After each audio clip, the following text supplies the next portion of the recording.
नाज़रीन, अवामी न्यूज़ में खबरन जो सिलसिलो जारी है। वक्त असीं तव्हांखे खिपरो का खबर ॾींदा हलूं त खिपरो वेझो ॻोठ केटी जे रहवासिन पारां बााथरन जे मुबीना ॾाढ खिलाफ शहीद चौक खिपरो ते एहतजाज मुज़ाहरो कयो वियो। इन हवाले सां वधीक ॾिसूं था खिपरे मां अवेस कुंबर जी रिपोर्ट में। खिपरो वेझो ॻोठ केटी जे रहिवासिन सुहिणो माछी, परियो माछी, मगन माछी ऐं ॿियनि औरतुनि ॿारनि समेत दाईंदे चयो त बााथरन घर में घिड़ी अली नवाज़ वल्द अलाबा चायो माछी ते फायरिंग करे ज़ख़्मी कयो आहे। अहिड़ी रिपोर्ट थाणे ते दाख़िल हुजण जे बावजूद पुलिस हमलेआवर गिरफ़्तार नथी करे।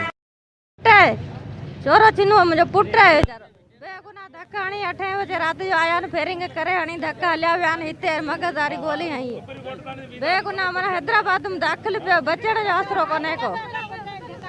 8 बजे हणी गोलियूं हणी मथा फाड़ी डारी हॼा विया निकड़ा मासूम वीचारा उते अबो अबो करे बस सॾु कनि के सॾु कनि।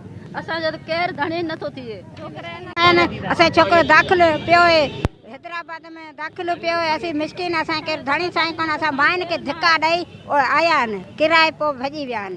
छोकिरे खे धक घर में हणण आया आहिनि, 3 ॼणा आहिनि नालो, ठीकु आहे न। उहो धक हणी असांखे ज़ख़्मी करे उहो हैदराबाद दाख़िल आहे।